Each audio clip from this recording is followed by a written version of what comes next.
Bonjour, je suis Clara, consultante CRM chez Make the Grade. Aujourd'hui, je vous fais cette vidéo pour présenter les nouveautés sur HubSpot en cette rentrée 2022. Au programme, on va parler des nouvelles activités disponibles sur HubSpot et également de la personnalisation des objectifs. Donc pour commencer, on va partir sur les nouvelles activités. Donc désormais, lorsque vous êtes sur une fiche objet, donc ça peut être contact, entreprise, transaction ou ticket, on a de nouvelles activités qui vont être disponibles ici pour l'enregistrement. Donc, en cliquant sur les trois petits points juste ici, on va voir qu'on peut désormais ajouter un courrier postal, un message LinkedIn et également un message WhatsApp. Donc ça va s'ajouter à ce qu'on avait déjà jusqu'ici, donc tout ce qui était email, appel, etc.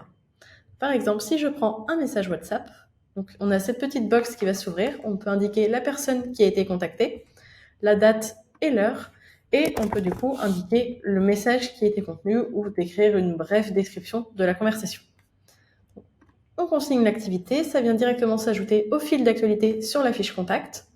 Et du coup, en voyant ici, on peut également associer ça à d'autres éléments, donc aux entreprises qui sont associées à ce contact, aux transactions et aux tickets s'il en a. Également, si on veut que ce soit vraiment affiché au premier coup d'œil pour montrer que c'est une information pertinente, on peut épingler cette action, comme ça elle restera toujours en haut. Également, pour faciliter le travail quotidien, si on a besoin du coup de changer cet ordre, donc au lieu d'avoir uniquement ici tout ce qui est lié aux réunions, aux emails et aux appels, on peut réorganiser ces différents pictos en cliquant juste ici. Et on pourrait par exemple mettre un message WhatsApp en premier, donc on pourrait garder l'email en second et ensuite partir sur tout ce qui est message LinkedIn. Comme ça, en validant, ici, les boutons changent directement pour qu'on ait directement accès à ceux qui vont être le plus pertinents pour notre activité et notre usage quotidien. Donc ces nouvelles activités vont également impacter tout ce qui est tableau de bord. On va pouvoir créer des rapports directement à partir de ça. Tout ce qui est également liste, on va pouvoir filtrer à partir de ces nouvelles activités. Et de même pour les workflows. Ça pourra être un critère d'enrôlement ou même pour certaines actions. Et pareil pour le lead scoring, ça pourra ajouter des scores positifs ou négatifs en fonction de vos besoins. Donc voilà pour les nouvelles activités. Et l'autre grosse nouveauté, c'est la possibilité de créer des objectifs personnalisés. Donc pour cela, on peut aller dans la partie réglages juste ici.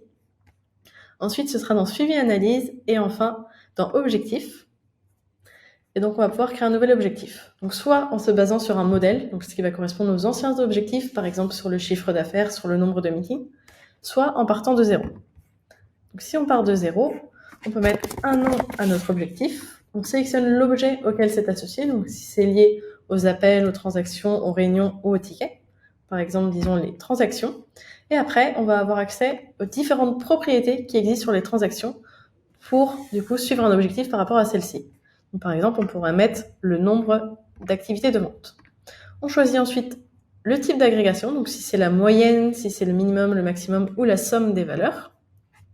Ensuite, on choisit la méthode de suivi, donc si c'est la valeur élevée qui est la meilleure ou la valeur faible. Ensuite, on peut ajouter un filtre de date, donc par rapport à la date de fermeture, la date de création ou de l'activité suivante. Ensuite, on peut venir sélectionner la phase de la transaction et le type de transaction pour avoir des filtres plus poussés. Une fois que c'est bon, on peut cliquer sur suivant. On définit sur qui va être l'objectif, donc si c'est sur des utilisateurs spécifiques ou sur une équipe au global. Par exemple, un utilisateur uniquement. La durée, donc si c'est mensuel, trimestriel ou annuel pour atteindre cet objectif. Et ensuite, on peut venir sélectionner donc, le pipeline et donc le nombre d'activités qui sont associées avec celui-ci. On valide, on sélectionne ou non les notifications qu'on souhaite recevoir et notre objectif est directement créé. Comme ça, on pourra le voir dans les tableaux de bord, dans les forecasts, etc. Donc voilà pour les deux grosses nouveautés sur HubSpot en cette rentrée. Merci et bonne journée.